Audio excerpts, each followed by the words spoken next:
दर्शकों, आपका स्वागत है हमारे YouTube चैनल विज्ञान बाय अनुराग में। इस चैनल के माध्यम से आप लोग जान पाएंगे विज्ञान की बेहतरीन गतिविधियां, शिक्षा से जुड़े हुए मुद्दे और कंपटीशन से जुड़े हुए। नमस्कार दोस्तों, आपका स्वागत है। मैं अनुराग प्रताप मेरे YouTube चैनल विज्ञान बाय अनुराग में। आज की श्रृंखला में हम देख रहे हैं छत्तीसगढ़ व्यापम द्वारा आयोजित 1 फरवरी 2026 को प्राथमिक स्तर के शिक्षक पात्रता परीक्षा के पार्ट 5 को, जहां पर्यावरण अध्ययन के विषय में देखेंगे। इसमें देखेंगे प्रश्न क्रमांक 121।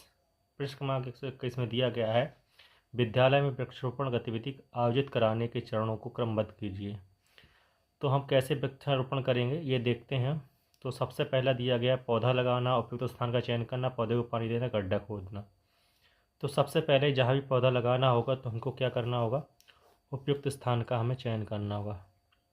जब हम चयन कर लेंगे, यानी कि हम देखते हैं यहाँ L, तो L हमारा मैच कर गया तो ऑप्शन हमारा यही सही हो जाता है। फिर भी हम देख लेते हैं, उपयुक्त स्थान का चयन करेंगे। चयन करने के बाद फिर क्या करना होगा, हमें गड्ढा खोदना होगा। गड्ढा खोदने के बाद हमें पौधा लगाना होगा। पौधा लगाने के बाद हमें पौधे में पानी देना होगा। और यही ये N, K और M, यानी ऑप्शन हमारा A सही हो जाता है। अगला प्रश्न देखते हैं हम, प्रश्न क्रमांक 122। प्रश्न क्रमांक 122 में कहा गया, दहेज प्रतिषेध अधिनियम का संबंध किन वर्षों से है।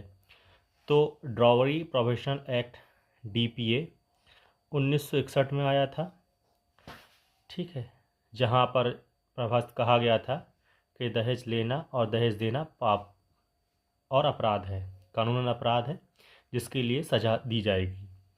इसके बाद 1986 में 1986 में इसे और अच्छे से परिभाषित किया गया कि किसे हम कहेंगे दहेज लिया है, किसे हम गिफ्ट कहेंगे, किसे गिफ्ट नहीं कहेंगे, और कड़े सजा का प्रावधान किया गया। और इंडियन पीनल एक्ट IPC में धारा 498A जोड़ी गई। तो यानी कि 1961 में ये लॉन्च हुआ था और 1986 में इसमें संशोधन हुआ। यानी हम देखेंगे ऑप्शन J और L, पहला ऑप्शन ही हमारा मैच कर गया, यानी ऑप्शन हमारा ये सही है। अब हम देखते हैं अगले प्रश्न की ओर। अगला प्रश्न 123। प्रश्न क्रमांक 123 में कहा गया, प्राथमिक विद्यालय शिक्षा स्तर पर पर्यावरण अध्ययन इन्वायरमेंटल स्टडीज़ का मुख्य उद्देश्य है। क्या उद्देश्य है? केवल पर्यावरणीय समस्याओं का अध्ययन, मानव एवं उसके परिवेश के बीच संबंधों की समझ, पर्यावरण से संबंधित वैज्ञानिक प्रयोगों का अध्ययन, विस्तृत भौगोलिक ज्ञान की प्राप्ति। तो ये सारे उद्देश्य तो हैं, लेकिन इन सब में से कहीं न कहीं मुख्य उद्देश्य क्या होगा, हम पर्यावरण अध्ययन के माध्यम से प्राथमिक स्तर में बच्चों को, मानव यानी बच्चों और उसके परिवेश जहाँ वह रह रहा है उसके चारों ओर, उसको जैविक और अजैविक कारक जो से प्रभावित करते हैं, उसका हम संबंध की बात कर रहे हैं। ये मुख्य उद्देश्य हमारा हो जाता है, इसलिए हमारा ऑप्शन 123 का V एकदम करेक्ट है। अब हम जाते हैं प्रश्न क्रमांक 124 के साथ। प्रश्न क्रमांक 124 में न्यूट्रिशनल एंड बैलेंस डाइट की बात करी गई है, पौष्टिक और संतुलित भोजन। तो संतुलित भोजन क्या होता है, थोड़ा हम समझेंगे। संतुलित भोजन जो होता है उसमें 3 घटक हम कह सकते हैं, जैसे पौधों में भी होता है। एक होता है मैक्रोन्यूट्रिएंट्स, एक होता है माइक्रोन्यूट्रिएंट्स, और ये हमारे मुख्य घटक होते हैं जो हमको चाहिए होते हैं। माइक्रो मतलब सूक्ष्म पोषण और बृहद पोषण। तो बृहद पोषण के अंतर्गत हम देखते हैं तो हमें क्या क्या होता है, मोस्टली हमको कार्बोहाइड्रेट चाहिए होता है। कार्बोहाइड्रेट जो हमारी बैलेंस डाइट है उसमें उसका भाग 50 से 60% होना चाहिए बैलेंस डाइट में। कार्बोहाइड्रेट के बाद हमको चाहिए होता है प्रोटीन। प्रोटीन का जो हिस्सा होना चाहिए वो 10 से 15% होना चाहिए बैलेंस डाइट में। इसके बाद हमको चाहिए होता है वसा, या इसको हम तेल भी कहते हैं। ये लिपिड्स भी कहा जाता है, ये 20 से 30% होने चाहिए। ये हमारे मुख्य तौर पे मैक्रो पार्ट होते हैं। अब माइक्रो में देखेंगे तो माइक्रो में हमें कुछ मिनरल्स और विटामिन्स की आवश्यकता होती है। विटामिन्स हमारे शरीर में उपापचयी क्रियाओं को नियंत्रित करने का काम करते हैं, हमारे एंडोक्राइन सिस्टम को मजबूत करते हैं, जिससे हमारे शरीर की उपापचय क्रियाएं और अन्य जैविक क्रियाएं सुचारू रूप से चलती हैं। इनमें अभाव के कारण से मुख्य तौर पर विटामिन कौन कौन से होते हैं? ए होता है, बी होते हैं, बी के कम्प्लेक्स भी होते हैं, सी होता है, डी होता है, ई होता है और के होते हैं। ये विटामिन जो होते हैं जो हमारे शरीर के लिए आवश्यक होते हैं। ये विटामिन मुख्यतः हमें हरी सब्जियां और फल आदि से प्राप्त होते हैं। इसके अलावा कुछ हमें मिनरल्स भी चाहिए होते हैं। मिनरल्स में मुख्य तौर पे आयरन होता है, आयोडीन होता है, सोडियम होता है। आयरन हमारी रक्त में हीमोग्लोबिन की मात्रा को नियंत्रित करता है। आयोडीन हमारे शरीर में बहुत सारे अंतरस्रावी तंत्र की श्रावण को नियंत्रित करता है, जबकि सोडियम हमारे शरीर में फ्लूइड्स के नियंत्रण के लिए जिम्मेदार होता है। तो इस प्रकार देखते हैं क्या क्या कहा गया इसमें। तो सीधी सी बात है, जब बैलेंस डाइट होगा तो उससे हमें क्या मिलेगा? गुड हेल्थ मिलेगी, अच्छा स्वास्थ्य मिलेगा। और अच्छा स्वास्थ्य मिलेगा तो सीधी सी बात है क्या है? रोग प्रतिरोधक क्षमता विटामिन के जरिए अधिक महत्वपूर्ण होती है, ये भी निर्भर होगी। और जब रोग प्रतिरोधक क्षमता अधिक होगी तो क्या होगा? हमारी कम मृत्यु दर होगी। अधिक मृत्यु दर वाली बात इसमें गलत कही गई, यानी हमारा एम गलत है, जे सही है, के सही है और एल सही है। ऑप्शन हमारा पहला ही मैच कर जाता है। अब हम देखेंगे प्रश्न क्रमांक 125। प्रश्न क्रमांक 125 में कहा गया है कि हमें सही समूह की पहचान करनी है और बताना है कौन सा समूह सही है और कौन सा गलत है। तो उसमें कहा गया फेरिक यानी कि लोहा, लोहा रक्त अल्पता। हम पहले प्रश्न में देखे थे कि जो लोहा होता है वो रक्त अल्पता, यानी हमें यदि लोहे की कमी हो जाए शरीर में तो हमें एनीमिया हो जाता है ना। और आयोडीन, आयोडीन की कमी से घेंगा रोग होता है, सही बात है ये। इसलिए हमें सलाह दी जाती है कि हमें आयोडीन युक्त नमक लेना चाहिए। मोस्ट ऑफ जो आयोडीन की मात्रा होती है हमें हमारे शरीर को बहुत कम मात्रा में आवश्यकता होती है। ये हमारे शरीर की पैराथॉक्सिन और थॉक्सिन नामक ग्रंथ को और थाइमस नामक ग्रंथ को कंट्रोल सुचारू रूप से कराने का काम करता है। जबकि एल्कोसिस जो डिजीज होता है वो किसके कारण होता है? क्लोरीन के कारण, यानी 3 बात सही है। जबकि सोडियम जो कहा गया है ये फ्लूइड कंट्रोल करता है बॉडी में, है ना। तो ये घेंगा नहीं होगा, कहीं ना कहीं एम हमारा गलत हो जा रहा है। तो हम देखते हैं कौन कौन सा जे, के और एल तीनों सही है। तो जे सही है इसमें, और के और एल, जे के एल तीनों सही जो हो रहे हैं वो सी ऑप्शन में हो रहा है, तो हमारा ऑप्शन सी सही हो जाता है। अब हम देखते हैं प्रश्न क्रमांक 126। प्रश्न क्रमांक 126 में कहा गया है उत्पादक महत्वपूर्ण होते हैं क्योंकि इनमें पाया जाता है हरित लवक, ये अकार्बनिक होते हैं। सीधी सी बात है, सही बात है। ये पौधे महत्वपूर्ण होते हैं क्योंकि इनमें क्लोरोप्लास्ट, या इसको क्लोरोप्लास्ट भी बोलते हैं, क्लोरोप्लास्ट यानी हरित लवक पाया जाता है ना। और क्या पाया जाता है? ये अकार्बनिक पदार्थों पर निर्भर नहीं करते हैं। देखते हैं इस बात को, इनमें CO2 को शर्करा में बदलने के सक्षम होती है, बात भी सही है। ये खाद्य श्रृंखला में खाद्य श्रृंखला एवं जाल खाद्य food chain and food web के आरंभिक बिंदु है, बिल्कुल सही बात है। किसी भी खाद्य श्रृंखला में उत्पादक होते हैं पहले, उत्पादक के बाद जो निर्भर होते हैं वो उपभोक्ता होते हैं, ठीक। और तीसरी चीज होती है अपघटक। क्या होती? अपघटक, है ना। तो उपभोक्ता 2-3 तरह के होते हैं, प्राथमिक होते हैं, द्वितीयक होते हैं और तृतीयक भी होते हैं, है ना। तो किसी भी फूड चेन हो, फूड चेन में मतलब पहले प्रोड्यूसर जो होते हैं उपभोक्ता भोजन बनाते हैं, और शाकाहारी भोजन यानी प्राथमिक उपभोक्ता उसको फिर भक्षण करके, फिर द्वितीय उपभोक्ता जो होते हैं वो प्राथमिकों को और उत्पादकों को भी भक्षण करते हैं, और तृतीयक होते हैं वो द्वितीयक को भी करते हैं, प्रथमक को भी करते हैं और कभी कभार तृतीयक को भी करते हैं। और इन सब का जब ये नष्ट हो जाते हैं, मृत्युजूबी की तरह काम करते हैं, वो अपघटक काम करते हैं। तो खास संख्या आरंभिक बिंदु होते हैं, ये बात सही है। CO2 को शर्करा में बदलते हैं, सीधी बात है। H2O और CO2 जब मिलता है तो क्या बनता है C6, शर्करा नहीं C12 और H22 और O11 बनता है। ग्लूकोज में कन्वर्जन होता है, ग्लूकोज का फिर कहीं ना कहीं शर्करा में कन्वर्जन होता है। तो ये इस प्रकार से पौधे भोजन बनाने का काम करते हैं। तो हम देखते हैं भोजन में क्यों महत्वपूर्ण होता है। भोजन के पौधों के बारे में थोड़ा और बातें हम जान लेते हैं। जो पौधे होते हैं उनमें किस प्रकार का पोषण होता है, तो ये बात आकारिक पदार्थों पर निर्भर करते हैं कि नहीं करते, ये बात समझ में आ जाएगी हमें। तो पौधे होते हैं, पौधों में जो पोषण होता है, पोषण में 3 चीज़ें यानी बृहत तत्व आवश्यक होते हैं और सूक्ष्म तत्व आवश्यक होते हैं और कैसे तत्व होते हैं और मुख्य तत्व आवश्यक होते हैं। अब मुख्य तत्व में क्या बात आ जाती, तो मुख्य तत्व में हम देखेंगे तो पौधों को जल चाहिए रहता है और कार्बन डाइऑक्साइड चाहिए रहता है, ठीक है।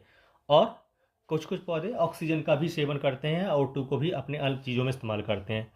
तो मुख्यतः पौधे जल और कार्बन डाइऑक्साइड का इस्तेमाल करके परागण की सहायता से प्रकाश संश्लेषण क्रिया करते हैं और जिससे क्या बनाते हैं, वो ग्लूकोज का निर्माण करते हैं या शर्करा का निर्माण करते हैं। शर्करा ग्लूकोज का ही कॉम्प्लेक्स फॉर्म होता है।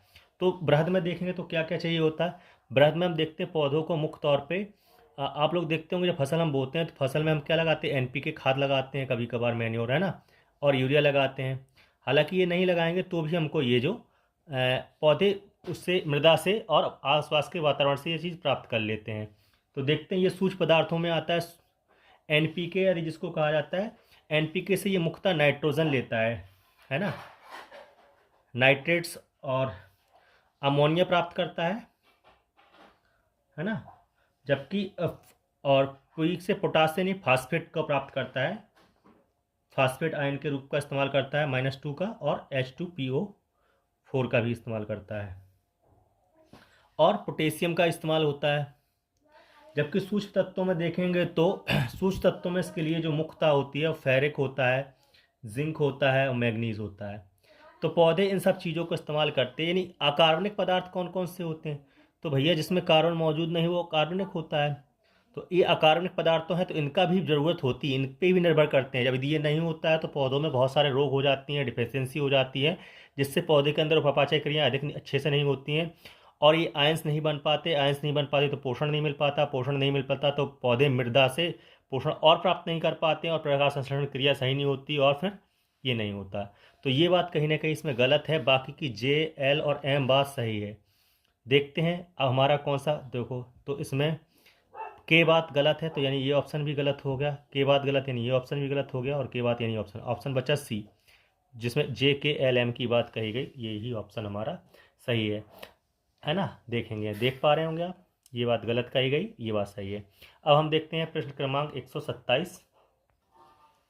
प्रश्न क्रमांक 127 में कहा गया, एक तालाब की यात्रा के दौरान विभिन्न आयु वर्ग के बच्चों ने देखा कि मेढक कीड़े खाते हैं, मछलियाँ छोटे जीव खाती हैं, यानी कि सीधी बात, मेढक कीड़े खाते हैं, मछलियाँ छोटे जीव खाती हैं और मानव गतिविधि पानी और आवास को प्रभावित करती हैं। इन सभी पर्यावरणीय कारण परिणाम संबंधों को समझना आमतौर पर किस आयु वर्ग के बच्चों में विकसित हो जाता है।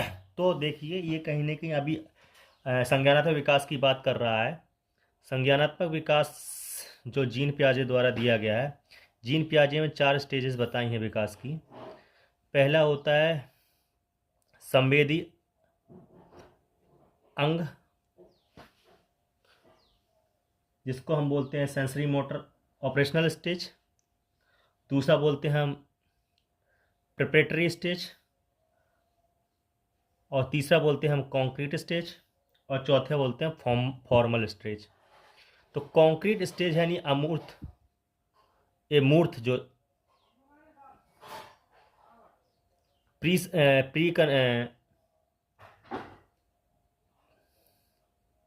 संज्ञानात्मक अवस्था होती है, जो मूल संज्ञानात्मक अवस्था होती है, प्रारंभिक समयावधि यानी प्री, उसके बाद मूर्त, फिर उसके बाद अमूर्त होती है। संज्ञानात्मक अवस्था यानी पूर्व संज्ञानात्मक अवस्था, संवेदी अंग अवस्था, पूर्व संज्ञानात्मक अवस्था, मूर्त अवस्था और अमूर्त अवस्था। तो संज्ञानात्मक अवस्था में बच्चे जो पहले होते हैं 0 से 2 वर्ष जो होता है, 2 ईयर्स जो होता है, वो संवेदी अंग का विकास होता है बच्चों में और उनमें उनका बहुत अच्छे संचालन होता है, जिसमें सूक्ष्म मांसपेशियाँ और स्थूल मांसपेशियों का विकास होता है। उसके बाद पूर्व संज्ञानात्मक अवस्था होती है 2 से 7 वर्ष के बच्चों की। तो 2 से 7 वर्ष के बच्चों में पूर्व संज्ञानात्मक अवस्था होता है, जो आसपास की चीज़ों को देखता है, समझता है और उनमें संबंध स्थापित करता है, वो पहचान पाता है ये चीज़ कौन सी क्या है।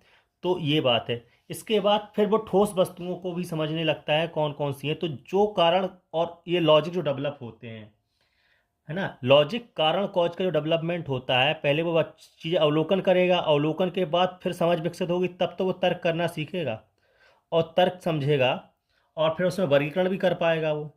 तो तर्क और वर्गीकरण की अवधारणा जो डेवलप होती है वो कहीं ना कहीं मूर्त अवस्था में होती है ना, कॉन्क्रीट ऑपरेशनल स्टेज जिसको कहा जाता है। वो जो अवस्था होती है वो 7 से 11 वर्ष की बात होगी, यानी 7 से 11 होती है। और इसके बाद 11 प्लस या 12 वर्ष के आयु के ऊपर के बच्चे जो होते हैं वो अमूर्त, यानी हमको उनको मूर्त से अमूर्त की ओर जब जाते हैं, चीज़ वहाँ मौजूद भी नहीं होती तब भी उनमें वो संबंध देख पा रहे होते हैं। तो ये ऑप्शन इसका बी सही है। अब हम प्रश्न क्रमांक 128 के जाते हैं।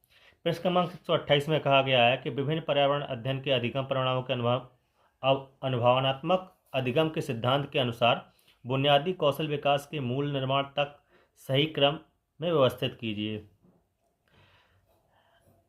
यानी कोई हम पर्यावरण का अध्ययन करा रहे हैं और पर्यावरण के अध्ययन से कुछ रिजल्ट्स निकले हैं और रिजल्ट से कुछ अधिगम लर्निंग हो रहा है, अनुभव एक्सपीरियंस लर्निंग जिसकी बात कर रहा है, एक्सपीरियंस लर्निंग की बात कर रहा है कि कैसे होता है। तो देखते हैं इसमें पहले क्या करना होगा। समुदाय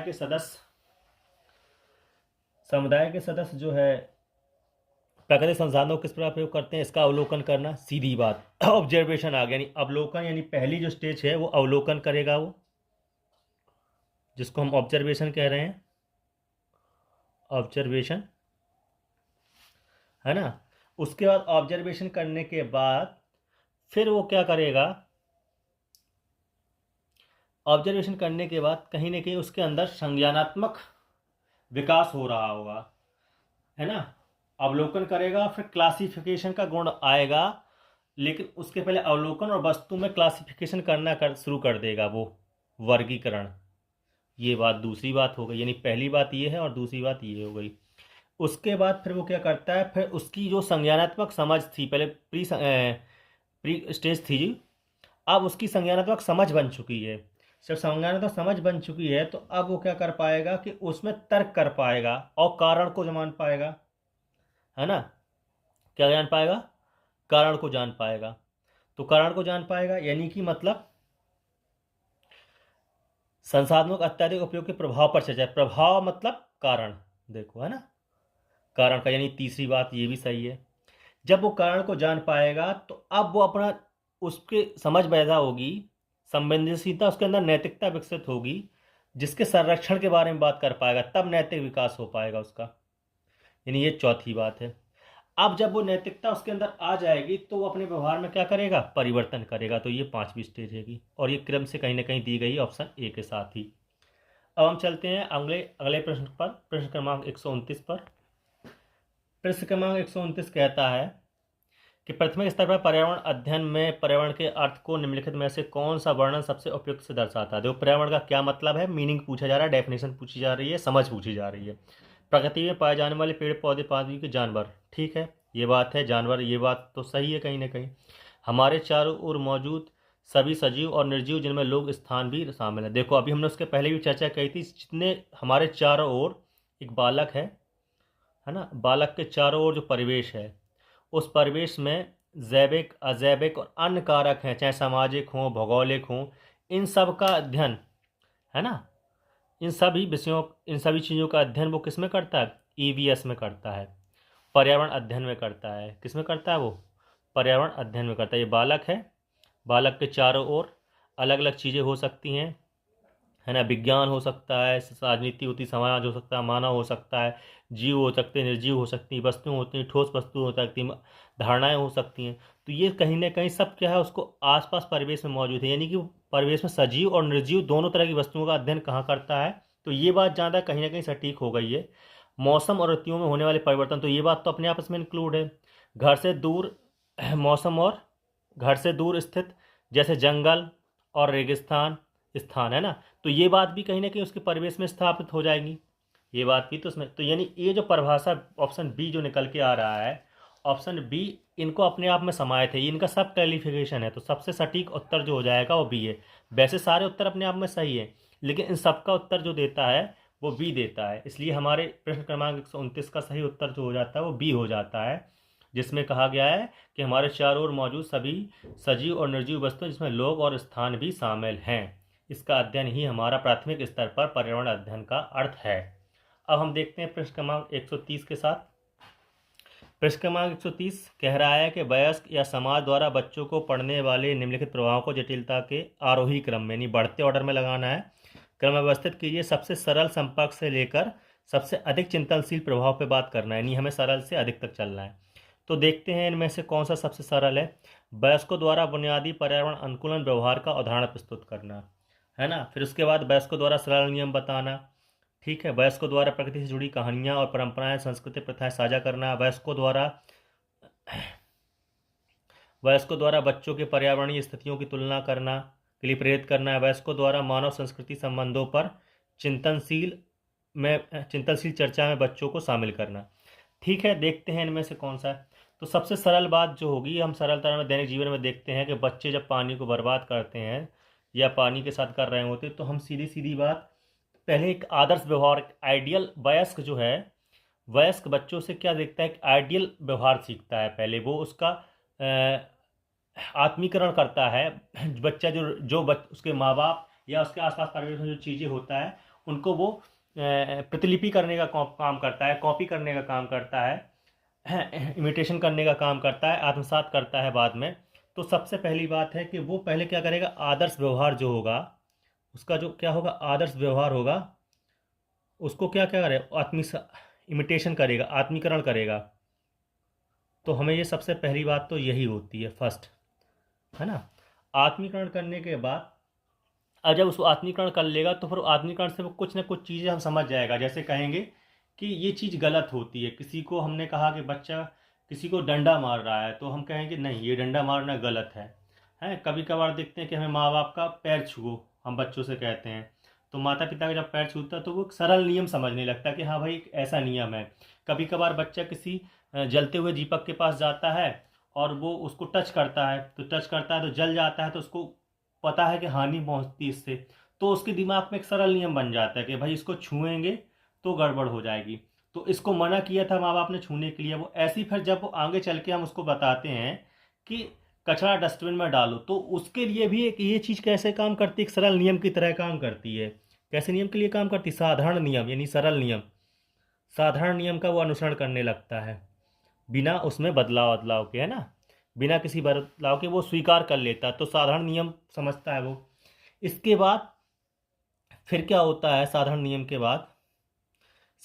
के बाद उसमें होता है कि अब वो अब उसमें जो धारणा समझ में आई, अब यदि हम उसको इस प्रेरित कहानियां करें, उसको प्रेरित करने का काम करें, अब उसके बाद क्या काम करता है, प्रेरणा काम करता है। प्रेरणा कैसे आएगा, प्रेरणा आएगा कि हम प्रकृति से जुड़ी हुई कहानियां, संस्कृति और प्रथाओं की कथा से साझित करें, या फिर यानी के और एल हमने देख लिया, के एल हमने देखा, तो हमारा के और एल ऑप्शन तो हमारा यहाँ नीचे देखेंगे ऑप्शन में, के के बाद एल, तो के के बाद एल तो हमारा यहीं आ गया। वैसे तो ऑप्शन हमारा बी सही हो जा रहा है ना, साधारण नियम। अब इसके बाद एम भी दिया गया है, तो देखते हैं एम की ओर। एम भी वही बात कर रहा है, प्रेरण की बात, यानी तीसरी बात ये भी सही है। अब उसको हम पहले बताते हैं कि कैसे संबंध बताना होगा ना, प्रेरण और संबंध की कहानियां बताएंगे। जब कहानियां बताएंगे तो फिर वो क्या करेगा, अब उसमें परिस्थितियों की तुलना करना आ जाएगा दिमाग में, स्थितियों को समझने लगेगा वो और प्रेरित हो जाएगा, है ना।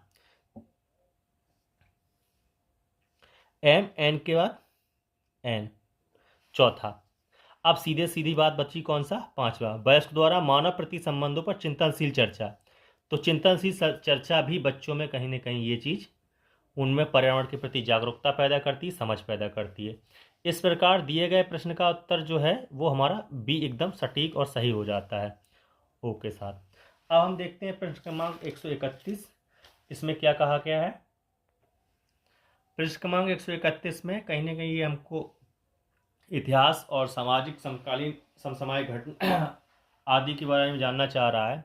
ये जानना चाह रहा है हमसे कि हमको क्या अपने स्वतंत्रता संग्राम की जानकारी है या नहीं, उसमें क्या क्या सामाजिक आंदोलन बात हुई थी। तो इसका एक फैक्चुअल क्वेश्चन है, यानी कि सीधी बात स्वतंत्रता संग्राम में किस आंदोलन में मद्य निषेध की बात कही गई थी, है ना। तो मद्य निषेध की बात सत्याग्रह आंदोलन में, व्यक्तिगत सत्याग्रह भी हुआ था, सत्याग्रह आंदोलन हुआ था, तो ये जो है उसमें ही बात की गई थी कि हमें मद्य निषेध आदि का और व्यसन आदि को हमें त्यागना है। अब हम पृष्ठ क्रमांक 132 के साथ जाते हैं। पृष्ठ क्रमांक 132 में कहा गया है, निम्नलिखित में कौन सा कथन पर्यावरण अध्ययन के बच्चों के अधिगम लर्निंग को सहयोग देने में समुदाय और समाज की भूमिका को सर्वाधिक उपयुक्त रूप से दर्शाती है। ये वाला प्रश्न कहीं ना कहीं 130 के जैसा ही है, हम देख पा रहे होंगे। उस प्रश्न में भी पूछा गया था कि हम बच्चा जो है वयस्कों से कैसे, वयस्कों का जो ज्ञान होता है पर्यावरण अध्ययन से, वो कैसे इसको जोड़ने का काम करता है। अब इसमें कह रहा है कि बच्चे की लर्निंग का कैसे सहयोग, सपोर्ट कैसे करता है। तो देखते हैं कैसे सहयोग करता है। समुदाय बच्चों को उनके भौतिक और सामाजिक परिवेश से जुड़े वास्तविक अनुभव उपलब्ध कराता है, जिससे विज्ञान का निर्माण स्वयं करते हैं। सही बात है, ये बात ट्रू है। समाज कहीं ना कहीं बच्चों को अनुभव देता है वास्तविक के भौतिक सामाजिक जो परिवेश है, जिससे उनमें कहीं ना कहीं उस समझ बनती है, ज्ञान बनता है। अगला बात क्या है, समुदाय की मौखिक परंपराएं। मौखिक परंपराएं यानी क्या रिचुअल्स हैं, क्या कल्चर्स हैं, क्या स्किल्स हैं, बच्चों के पर्यावरण संबंधित अधिगम को औपचारिक पाठ्यक्रमों से आगे ले जाता है। यानी ऑफिशियल जो टेक्स्ट बुक हैं, ऑफिशियल जो टेक्स्ट बुक हैं उनसे कहीं आगे ले जाने का काम कौन करता है, समाज करता है। समाज की परंपराएं, रिचुअल्स, कल्चर्स और स्किल्स करती हैं, है ना। ठीक बात है, ये बात भी सत्य है। समुदाय विद्यालय की भूमिका को प्रतिस्थापित प्रतिस्थापित यानी ये नेगेटिव बात हो गई, है ना। प्रतिस्थापित नहीं करता है बल्कि सहयोग करता है। ऐसा नहीं कि समुदाय बच्चे के स्कूल की अवधारणा की जहाँ उसकी औपचारिक शिक्षा हो रही है उसको प्रतिस्थापित कर दे, नहीं, बल्कि सहायक होती है। बच्चा पहले अपने परिवार से सीखता है, फिर अपने आसपास से सीखता है। यही परिवार और आसपास ही उसका क्या बनाता है, समुदाय बनाता है ना। और समुदाय का हिस्सा ही स्कूल होता है, स्कूल भी समुदाय का हिस्सा होता है। तो ये बात तो प्रतिस्थापित नहीं किया जा सकती है ना, यानी एल गलत है। आगे देखते हैं एम ऑप्शन में क्या है, समुदाय बच्चों को सामाजिक भिन्नताओं और जीवन से विभिन्न वास्तविक संघर्षों से जोड़कर पर्यावरण को समझने की सहायता करता है। बिल्कुल, ये सामाजिक भिन्नताओं यानी समाज में कुछ कुछ भिन्नताएं होती हैं कि एक्सपेक्ट्स अलग होते हैं, कि हो सकता है कि एक छत्तीसगढ़ में रहने वाला बच्चे का भोजन शैली अलग हो और दक्षिण भारत केरल जैसे राज्य में रहने वाले बच्चे की भोजन शैली अलग हो। वहीं उत्तर भारत या हम देखेंगे पूर्व सीधा उत्तर भाग में या पूर्वोत्तर क्षेत्र में रहने वाले बच्चे, जो पहाड़ी बच्चे हैं, उनका अलग अलग बात होगी। तो ये जीवन वास्तविक संघर्ष से जुड़ने का और पर्यावरण को समझने के लिए सहायता करता है। उनके लिए पर्यावरण का मतलब अलग और संघर्ष हो सकता है। यानी हमारा एम भी सही है, के भी सही है और जे भी सही है। एल कहीं ना कहीं गलत है। अब देखते हैं हमारे ऑप्शन में कौन कौन मैच कर रहा है। जे और के ओनली दिया गया है, इसमें के और एल दिया गया है, और इसमें भी एल दिया गया है, इसमें एल दिया गया, गलत हो गया। यानी दोनों ऑप्शन तो ये गलत ही हो गए, और इसमें एल गायब है। अब बची ऑप्शन दो, इसमें यानी सबसे अधिक सटीक ऑप्शन जो हो जा रहा है वो तीनों सही इसमें हो रहा है, जे के एल में। ठीक है, अब हम देखते हैं पृष्ठ क्रमांक 133। पृष्ठ क्रमांक 133 ये कह रहा है कि निम्नलिखित कथन पर्यावरण अध्ययन में अवधारणा विकास की प्रक्रिया को दर्शाते हैं, इन्हें सही क्रम में व्यवस्थित कीजिए। तो पहला ऑप्शन दिया के कहा गया है, इसको फिर हमें अरेंजमेंट करना है। बच्चे अपने परिवेश का अवलोकन करते हैं, सही बात, सबसे पहले अवलोकन ही आएगा। फिर शिक्षक चर्चा और चिंतन को प्रोत्साहित करते हैं, ये अभी बात नहीं जुड़ेगी कहीं ना कहीं। अनुभव, पहले बच्चा अवलोकन करते हैं, पर्यावरण अध्ययन की अवधारणा विकास की प्रक्रिया अब देखेंगे तो बच्चे पहले आसपास के अवलोकन करेंगे। जैसे मान लो देख रहे चाह रहे हैं कि फूड श्रृंखला या खाद्य श्रृंखला कैसे हमारी जुड़ी हुई है, तो वो पहले आसपास अवलोकन करेंगे। अवलोकन के बाद वो कहीं ना कहीं प्रेजेंटेशन करेंगे या अपना जो है जो अनुभव किया है उन्होंने उसका शेयरिंग करेंगे, है ना। एक्सपीरियंस शेयरिंग करेंगे, अनुभव साझा करेंगे, यानी दूसरे क्रम पे बात ये आएगी। जब ये साझा करेंगे तो साझा करने के बाद फिर जो टीचर का काम होता है वो चर्चा करना होता है, कुछ और ब्रेनस्टॉर्मिंग क्वेश्चन करना होता है। यानी तीसरी बात जो आती है, तीसरी बात आती है वो आती है क्या,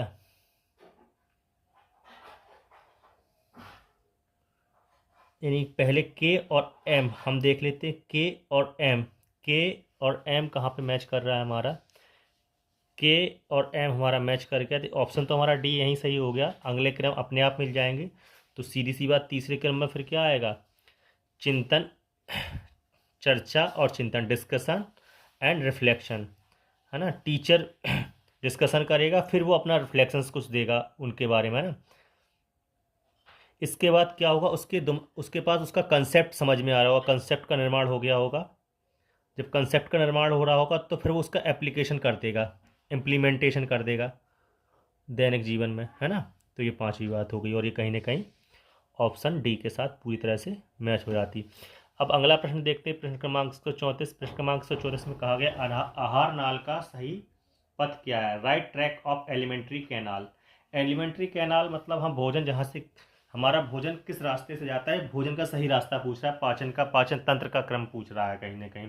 तो सबसे सीधी सी बात है कि पहले भोजन हमारे कहाँ जाएगा, वोकल कैविटी में जाता है, मुख गुहिका में। जब मुख गुहिका के बाद फिर हमारा भोजन कहाँ जाएगा, मुख गुहिका के बाद ग्रासनी जो होती है वो ग्रहण करके भोजन को कहाँ पहुँचाती है, फ्रेनेक्स जो होता है वो हमारे भोजन को हमारे पेट तक पहुँचाने का काम करती है। यानी पहले भोजन यहाँ से गया कहाँ, यहाँ, है ना। यहाँ के बाद फिर भोजन हमारे कहाँ आएगा, स्टमक यानी पेट में आ जाता है, उदर में आ जाता है, जहाँ पर HCl जो मुख गुहिका में भोजन खाया, दांतों ने भोजन को छोटे छोटे टुकड़ों में तोड़ा, लार ग्रंथियों से लार मिली, लार मिलने के बाद ग्रसनी से पहुंचा, ग्रसनी के बाद स्टमक में पहुंचा, जहाँ पे मौजूद HCl ने उस पर क्या किया, उसको पाचन करने की क्रिया कर दी, और उसमें फिर यकृत से पित्तरस आके मिला, तो उसका फिर क्षारीकरण हो गया। इसके बाद फिर भोजन पहुंचता है कहाँ, उसके बाद भोजन पहुंचता है छोटी आंत में। छोटी आंत जो आकार में बड़ी होती है उसमें पहुंचता है, फिर अम्ली वहाँ पे उसका अवशोषण वहाँ पे उसका फिर पाचन के बाद अवशोषण होता है, अवशोषण के बाद फिर ये पहुंचता है बड़ी आंत में, और बड़ी आंत के बाद फिर पहुंचता है भोजन कहाँ, रेक्टम यानी मलाशय में, है ना। तो ये चक्र है, तो देखते हैं मिलता है कहाँ पे। तो पहले ऑप्शन एन है, देखेंगे एन मिल गया यहाँ पे। एन के बाद फिर क्या होता है, एन के बाद फिर ग्रसनी होती है यानी एल, और यही ऑप्शन मैच हो गया, पूरा सॉल्व करने की वैसे ज़रूरत भी नहीं थी, ऑप्शन बी हमारा सही हो जाता। अब हम देखते हैं प्रश्न क्रमांक 135 हमसे क्या कहता है। प्रश्न क्रमांक 135 हमसे कह रहा है कि परिवार को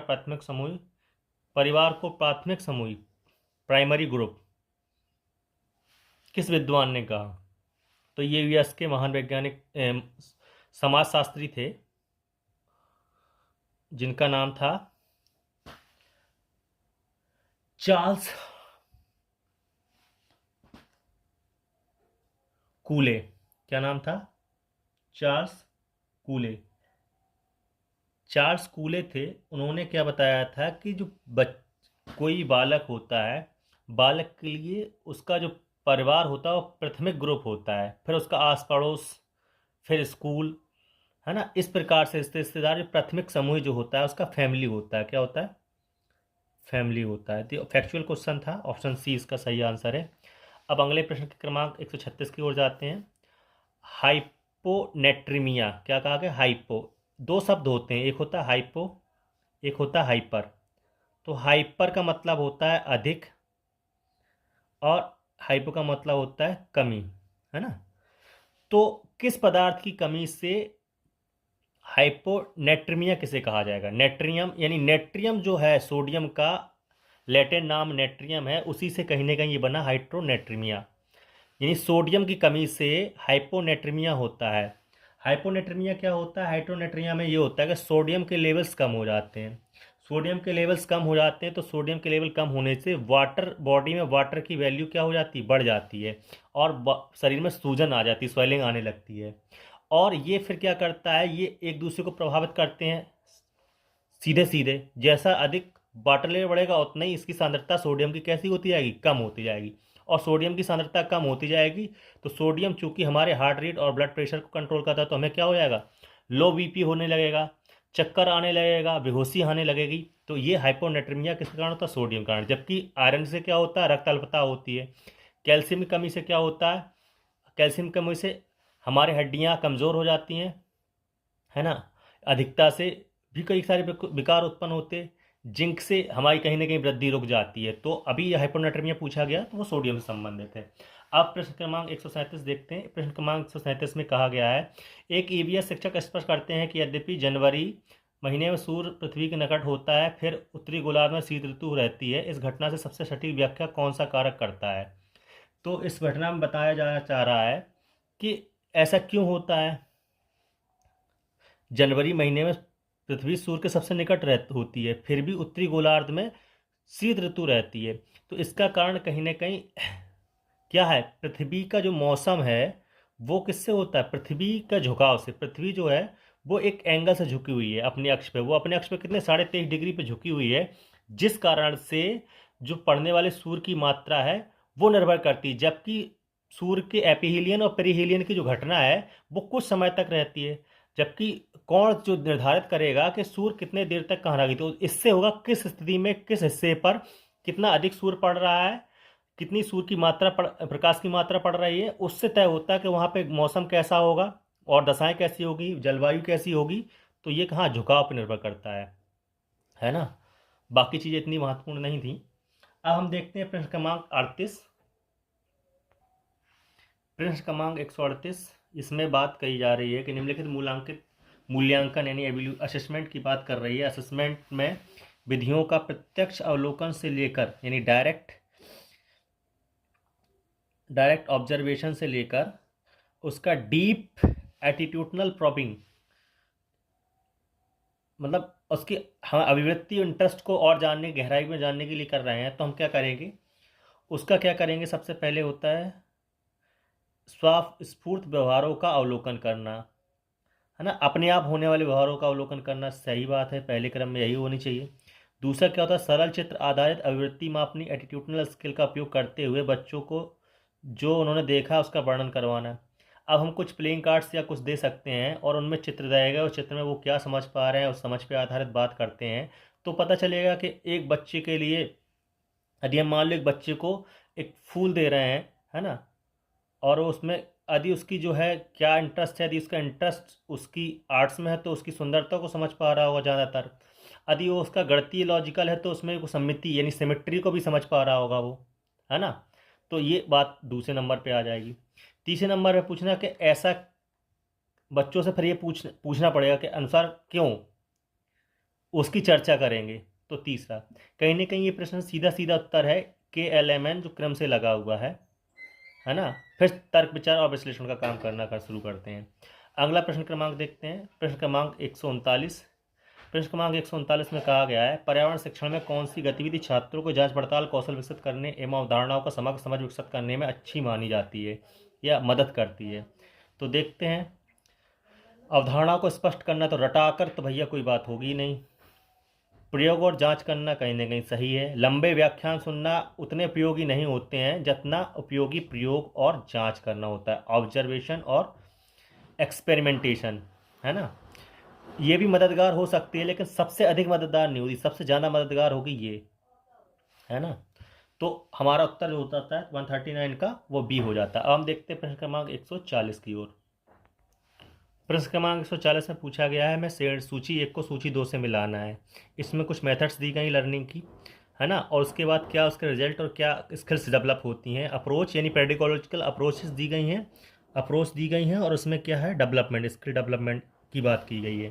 तो हम देखते हैं, पहली विधि दे रही है अन्वेषण विधि। अन्वेषण विधि में सीधी सी बात है, हम क्या करते हैं, सहयोगात्मक अधिगम मॉडलों का उपयोग, केस स्टडी विधि। तो इससे कहीं ना कहीं सीधी बात है, मॉडलों का उपयोग किस लिए करते हैं हम, अवधारणा को स्पष्ट करने के लिए करते हैं, यानी सी का थर्ड मैच कर जा रहा है। अब हम ऑप्शन के साथ देखेंगे, सी का थर्ड 2 ऑप्शन में मैच कर रहा है और ऑप्शन हमारे सी और डी में ये मैच नहीं कर रहा है। अब हमारे 2 ऑप्शन हो गए एलिमिनेट, अब बचे 2 ऑप्शन। अब देखते हैं, पहले ऑप्शन में इसमें देखेंगे तो ए के साथ फर्स्ट जा रहा है और ए के साथ सेकंड जा रहा है। तो ए के साथ फर्स्ट देखेंगे, अन्वेषण विधि, सही बात है, अन्वेषण विश्लेषण और तर्क की बात करता है। तो ए के साथ फर्स्ट, तो कहीं ना कहीं ऑप्शन हमारा जो है वो ए सही हो जाता है ना। तो इसका मतलब सहयोगात्मक शिक्षण क्या करता है, कोऑपरेटिव लर्निंग में कहीं ना कहीं बच्चों सामाजिक संपर्क में आता है और टीम वर्क करना सीखता है ना, इसका यही उत्तर हो जाएगा। और केस स्टडी में क्या सीखता है, वो डिसीजन मेकिंग उसकी सही होती है और प्रोग्राम एनालिसिस सही होता है, प्रॉब्लम्स के बारे में वो समझ पाता है। इस प्रकार हमारा उत्तर ये 140 का ए हो जाता है। अब हम चलते हैं प्रश्न क्रमांक 141 के साथ। प्रश्न क्रमांक 141 इसमें दिया गया है कि हमको कुछ तथ्य दिए गए, विभिन्न प्रकार के मानचित्रों से संबंधित कथनों को पढ़िए। तो कहीं ना कहीं ये जो मैप है उसकी रीडिंग की स्किल को चेक करना चाहता है कि आप उनकी बात समझ पाते हैं नहीं समझ पाते हैं।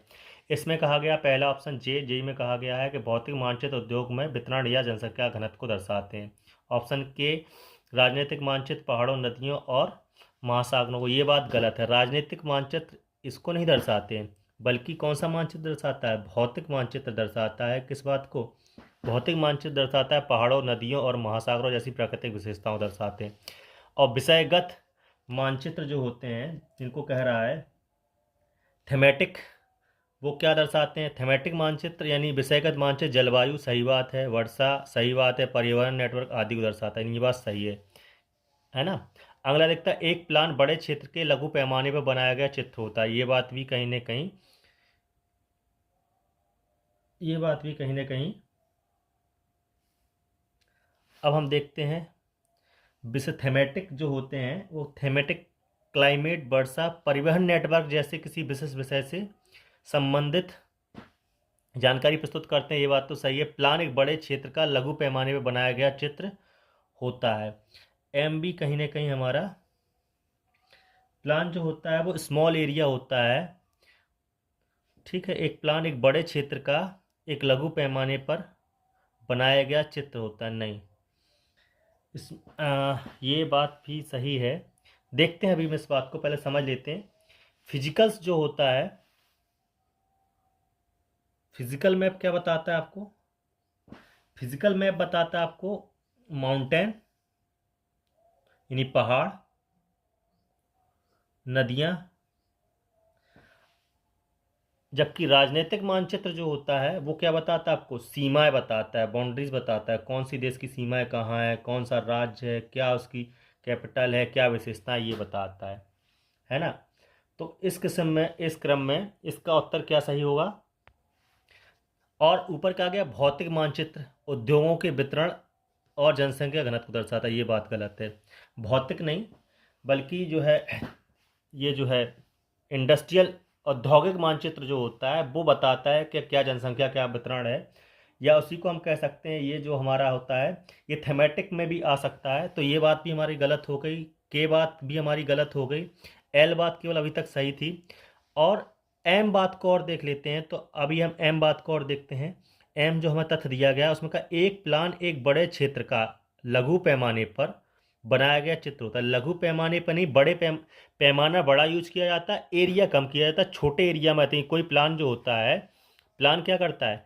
प्लान जो होता है, जैसे मान लो हम सिटी प्लानिंग कर रहे हैं ना, क्या सिटी प्लानिंग होता है, या हम घर का नक्शा बना रहे हैं होम, तो वो क्या होता है? छोटा पैमाना तो हम बड़े रखते हैं, जो है यथेष्ट पैमाना रखते हैं, और छोटे एरिया में मतलब छोटे भाग पे ही हम पूरे चीज़ को बता देते हैं कि हमारे 2 कमरे हैं, है ना, यहाँ बाउंड्री है, यहाँ ये है। इस तरह से हम कुछ कुछ चीज़ निकालते हैं, तो ये प्लान कहलाता है।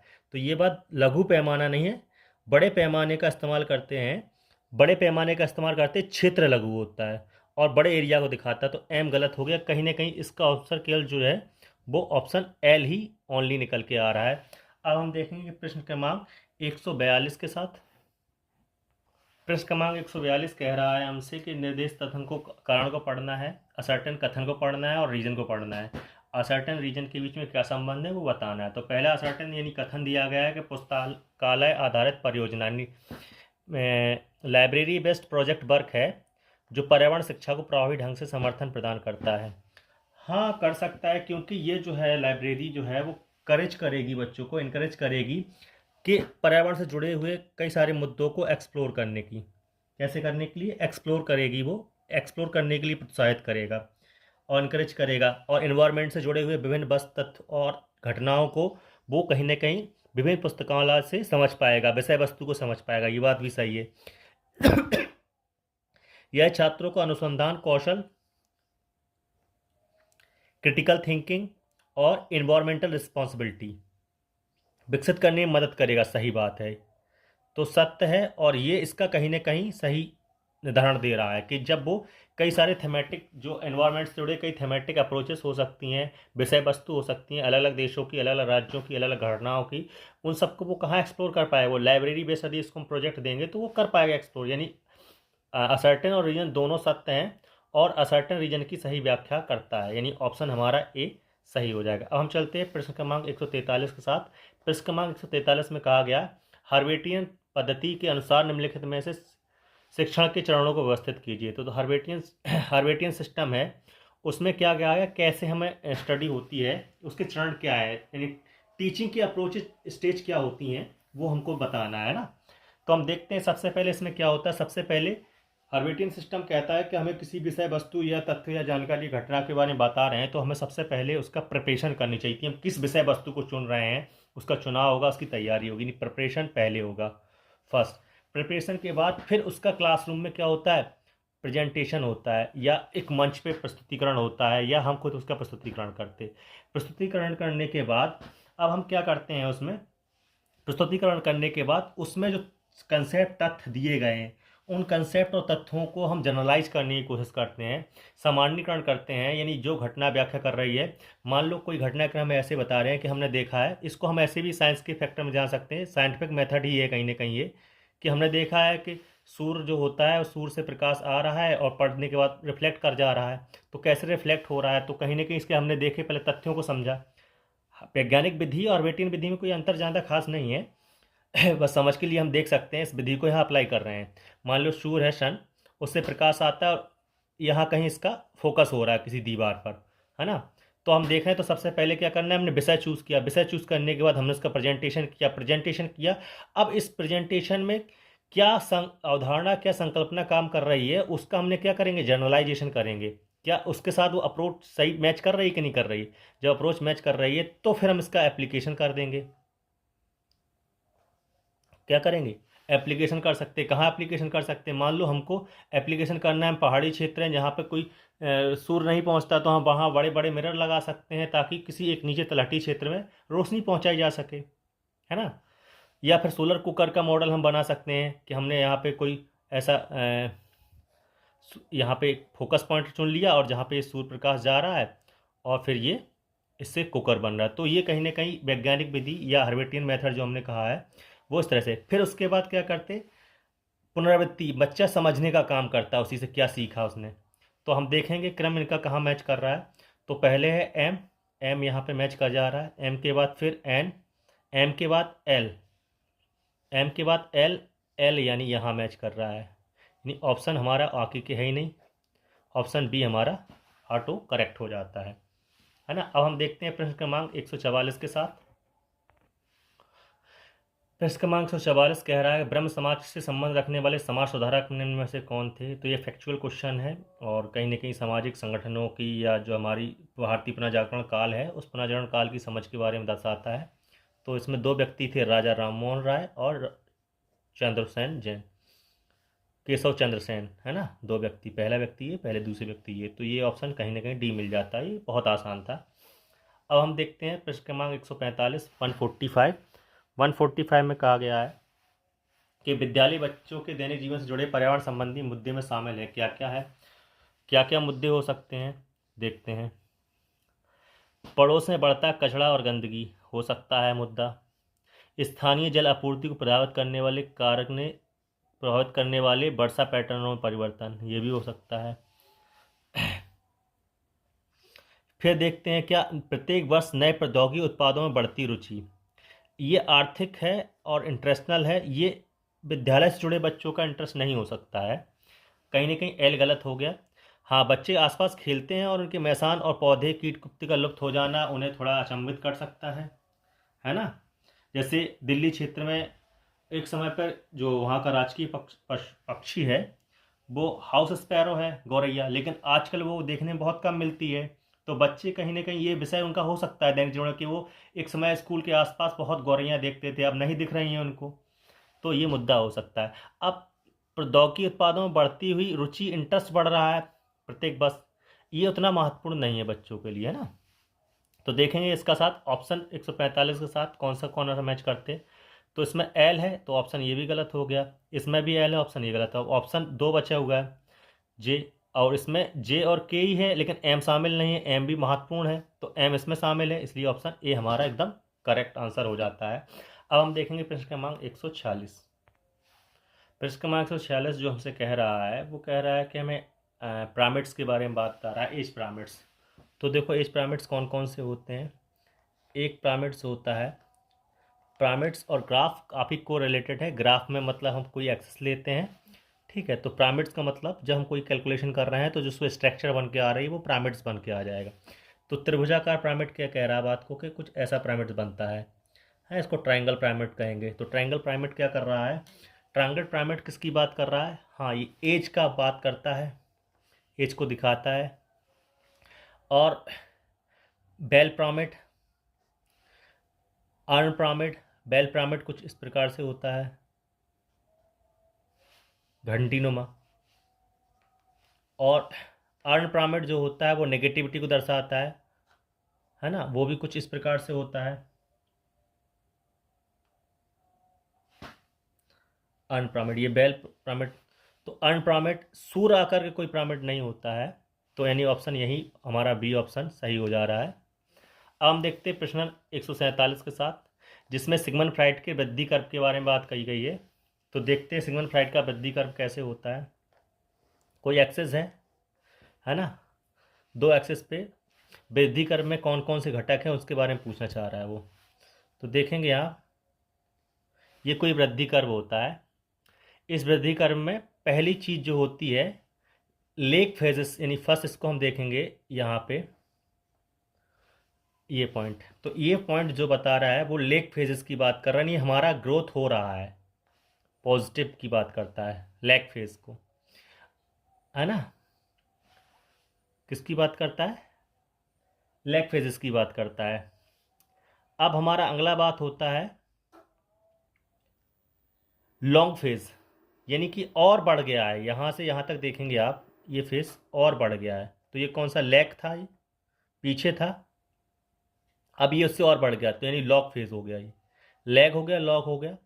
लॉग के बाद फिर हम और देखेंगे आगे, तो ये वाली जो स्थिति आएगी, ये वाली स्थिति, इसमें इक्विलिब्रियम फेज आ गया। कैसा आ गया, इक्विलिब्रियम फेज, ना तो घट रहा है ना तो बढ़ रहा है। ये लेग था, थोड़ा पीछे था और आगे हुआ, फिर ये समान अवस्था में आ गया। अब समान अवस्था के बाद यानी स्टेबल हो गया, सॉरी इक्विलिब्रियम फेज पे आ गया। इक्विलिब्रियम फेज के बाद अब ये एकदम से इस आगे बढ़ता चला जा रहा है, समान, है ना, अभी बढ़ता चला जा रहा है। तो वो क्या होगा, क्या होगा, तो वो कहलाएगा स्टेबल। क्या कहलाएगा, स्टेबल। और अभी ये गिरते हुए नीचे आ जाएगा तो क्या कहलाएगा, नेगेटिव। तो हम देखते हैं पहले पहले कौन सी बात है। तो कैसे क्रम होगा, पहले मिलता है हमको लैग फेज मिलता है, लैग फेज यानी कि के। लैग फेज के बाद हमको लॉन्ग फेज मिलता है यानी कि एन, और के एन यहीं मैच हो जाता है, तो उत्तर कहीं ना कहीं हमारा यहीं पे सही हो जाता है। फिर उसके बाद क्या होता है, फिर कहीं ना कहीं निगेटिव की ओर जाने लगता है ग्राफ, तो नेगेटिव एक्सेलरेशन फेज, फिर एम यानी इक्विलिब्रियम फेज, और फिर स्टेबल फेज। तो ये हमारा ऑप्शन सी हो जाता है 147 सही। अब हम देखते हैं प्रश्न क्रमांक 148। प्रश्न क्रमांक 148 ये कह रहा है कि एक बच्चा जो गांव का है वो हर गर्मी में स्थानीय नदी को देखता है कि वो कम हो जा रही है, यानी सिकुड़ जा रही है, और उसके कारण कुछ परिवर्तन होते हैं आसपास, और इससे मतलब मानव दैनिक जीवन से गतिविधियां जोड़ने लगता है। तो पर्यावरण दृष्टिकोण से यह समझने में किस बात को अच्छी तरह समझ रहा है, क्या समझ पा रहा है भाई। ये तो समझ पा रहा है कि एक प्राकृतिक परिवर्तन हो रहा है, ये बात भी सही है, और उसका एक आर्थिक प्रभाव भी है। यदि नदी बड़ी होती है या कम होती है या बाढ़ आ जाती है तो उससे कहीं प्रभाव आता है, ये भी आ रहा है। और उसका कोई ना कोई सांस्कृतिक महत्व भी होगा, उसके पास नदी पूजी जाती होगी, है ना, आसपास कुछ और गतिविधियां की जाती हैं, तो उसका सांस्कृतिक महत्व भी समझ रहा होगा। लेकिन इन सबसे जो महत्वपूर्ण बात निकल के आ रही है वो बात ये निकल के आ रही है कि प्राकृतिक और सामाजिक घटनाओं की परस्पर क्रिया समझ रही है, जो कि कथन दिया गया है कि कैसे गर्मी में भी नदी सिकुड़ती है, तो ये प्राकृतिक क्रिया है। इसके अलावा सामाजिक हस्तक्षेप उस चीज़ को गड़बड़ करता है तो भी नदी के साथ प्रभाव पड़ता है। तो ये कहीं ना कहीं बच्चा उस नदी पर पड़ने वाले सामाजिक और प्राकृतिक प्रभाव और परिवर्तनों के बारे में समझ पा रहा होगा दैनिक जीवन, जो कि हमारा प्रश्न क्रमांक 47 का ऑप्शन सी है। अब हम देखते हैं प्रश्न क्रमांक 149। इस प्रश्न में दिया गया है, इसमें कहीं ना कहीं पूछा गया है, अगर उत्पादक में 15 कैलोरी जमा है तो प्राथमिक उपभोक्ता में कितने प्रतिशत ऊर्जा स्थानांतरित होगी।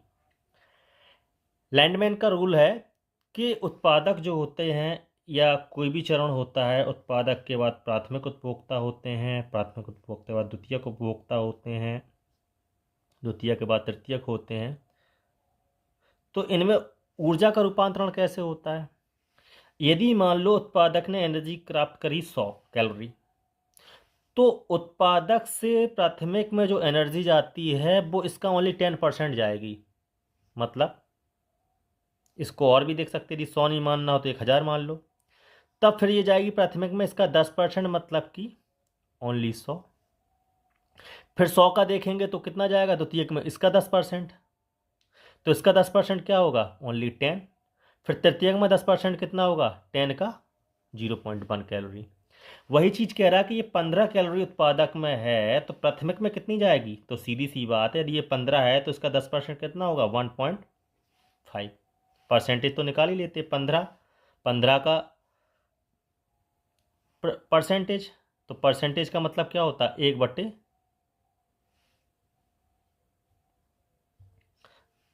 1/100। अब कितना परसेंट निकालना, 10, तो 10/100, तो 10 से 10 चला जाएगा, 0 शून्य से शून्य विभाजित हो जाएगा, बचा तो 5.5 कैलोरी है ना।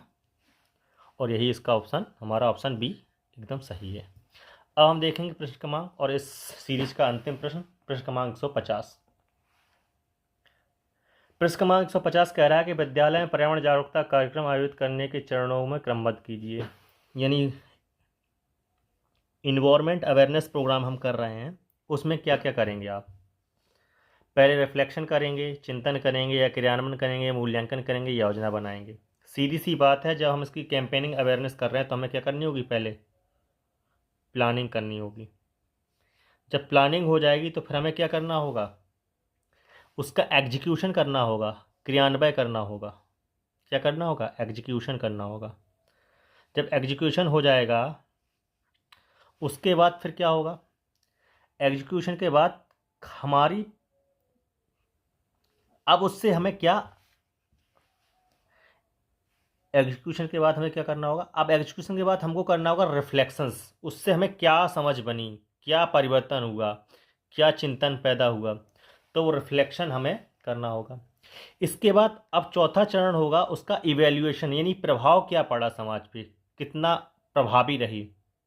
तो ये इसके चरण होंगे, तो हम देखते हैं। पहले ए पहले होगा, यानी एवोल्यूशन, प्लानिंग। प्लानिंग के बाद क्या होगा, प्लानिंग के बाद होगा हमारा एग्जीक्यूशन। एग्जीक्यूशन के बाद हमारा क्या होगा, रिफ्लेक्शन। रिफ्लेक्शन के बाद हमारा होगा इवैल्यूएशन। और इस प्रकार हमारा ये प्रश्न क्रमांक 150 और पर्यावरण अध्ययन का अंतिम प्रश्न समाप्त हुआ। और ये सीरीज, यदि आपको ये सीरीज बहुत अच्छी पसंद आई हो या इसमें कुछ भी सुझाव हो तो वो हमें ज़रूर दें। और हमारे चैनल को आप सब्सक्राइब करें ताकि आप हमें शिक्षक पात्रता और विज्ञान और शिक्षण से संबंधित, विज्ञान गणित आदि विषयों से संबंधित और शिक्षण से संबंधित विभिन्न वीडियो हमारे माध्यम से आप प्राप्त करते रहेंगे। धन्यवाद। आपका दिन शुभ हो।